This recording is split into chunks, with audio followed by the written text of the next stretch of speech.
మనతో పాటు సాగర్ గారు ఉన్నారు.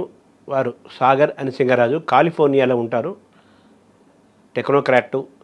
ఆర్టిఫిషియల్ ఇంటెలిజెన్స్లో ప్రజెంట్ ఆర్టిఫిషియల్ ఇంటెలిజెన్స్ అనేది మొత్తం వరల్డ్ అంతా చూస్తున్నది, వరల్డ్ అంతా ఉపయోగించుకుంటున్నది, ఉపయోగించుకోవాలనుకుంటున్న ఆర్టిఫిషియల్ ఇంటెలిజెన్స్లో చాలా ఎక్స్పర్ట్ వారు. ఇప్పటికే అనేక సంస్థల్లో అనేక అంశాలపైన వాడు చేసి చాలా సక్సెస్ఫుల్గా వాటిని రన్ చేశారు సాగర్ గారు. సామా టెక్నాలజీకి స్ట్రాటజీ అడ్వైజర్గా ఉండి అనేక ప్రయోగాలు సక్సెస్ఫుల్గా వాటిని ఇంప్లిమెంట్ చేశారు. అలాగే ఫార్మా వాయిస్ అనే దాని ద్వారా మెడికల్ రంగానికి, హెల్త్ రిలేటెడ్ దానికి, ప్రోడక్ట్స్కి వాటికి ఏ విధంగా ఆర్టిఫిషియల్ ఇంటెలిజెన్స్ ఉపయోగించుకోవచ్చు, ఇలా ఆర్టిఫిషియల్ ఇంటెలిజెన్స్, టెక్నాలజీ ఈ రెండింటినీ బ్లెండ్ చేస్తూ ఉపయోగించుకుంటూ మోస్ట్ అడ్వాన్స్డ్గా, ఫాస్ట్గా, ఇన్నోవేటివ్గా, ఇంకా పర్ఫెక్ట్గా ఏమేం చేయాలో అవన్నీ వారు చేస్తున్నారు. ముఖ్యంగా వారు తెలుగువారు, పూర్తిగా మన తెలుగువారు.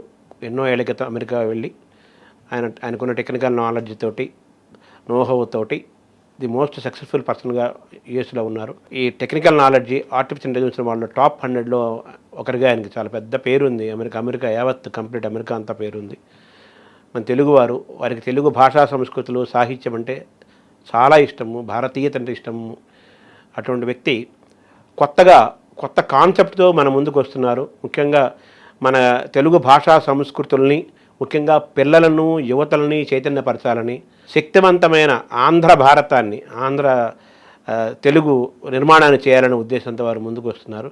వారిని అడిగి వారి ప్రాజెక్టు వివరాలు అవన్నీ తెలుసుకునే ప్రయత్నం చేద్దాం. మీరంతా టెక్నాలజీ, ఆర్టిఫిషియల్ ఇంటెలిజెన్స్ ఈ రంగంలో మీరు చాలా నిష్ణాతులు. దాంతోనే మీరు అమెరికాలో చాలా ఫేమస్ అయ్యారు. చాలా మీ అన్ని సక్సెస్ఫుల్గా చేశారు చాలా వాటిల్లో. ఇప్పుడు ఇందా మనం మాట్లాడుకున్న సామా టెక్నాలజీ మీరు ఆల్రెడీ మీరు స్ట్రాటజీ అడ్వైజర్గా ఉన్నారు. అలాగే ఫార్మా వాయిస్ ఇలా చాలా ఉన్నాయి కదా. ఇక్కడి నుంచి మీరు ఈ మధ్యనే విన్నాను మీరు లిపి.గేమ్ అని. ఇందులోకి ఎందుకు మీరు వచ్చారు? అంత లుక్రేటివ్ కెరీర్ కదా మీరు, చాలా కోట్లాది రూపాయలు డబ్బులు సంపాదించుకోవచ్చు, చాలా రిచ్గా ఉండే వాతావరణం కదా. అక్కడి నుంచి తెలుగు భాష కోసం, తెలుగు సాహిత్యం కోసం, తెలుగు కోసం మీరు ఎందుకు ఈ లిపి.గేమ్ అనేది పెట్టాలని ఎందుకు అనుకున్నారు? దీని నేపథ్యం ఏంటి సార్? తప్పకుండా అండి, మీతో మాట్లాడడం చాలా సరదాగా ఉంది ఇవాళ.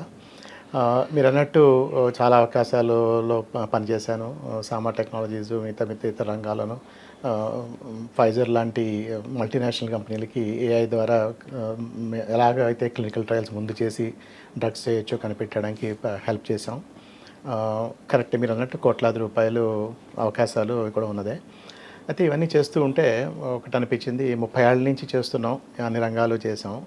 అయితే ఇదే టెక్నాలజీని, ఇదే ఆర్టిఫిషియల్ ఇంటెలిజెన్స్, కృత్రిమ మీద ఇలాంటి ఉన్నతిని మనం మన తెలుగు భాష, తెలుగు సంస్కృతి, కల్చరు, వాల్యూసు, భారతీయత, భారత వాల్యూస్ మీద ఇస్తూ వీటిని ముందుకు తీసుకెళ్తే, టెక్నాలజీ ద్వారా చేస్తే, పరికరాలు చేస్తే ఎలా ఉంటుంది అని ఒక ఆలోచన వచ్చింది.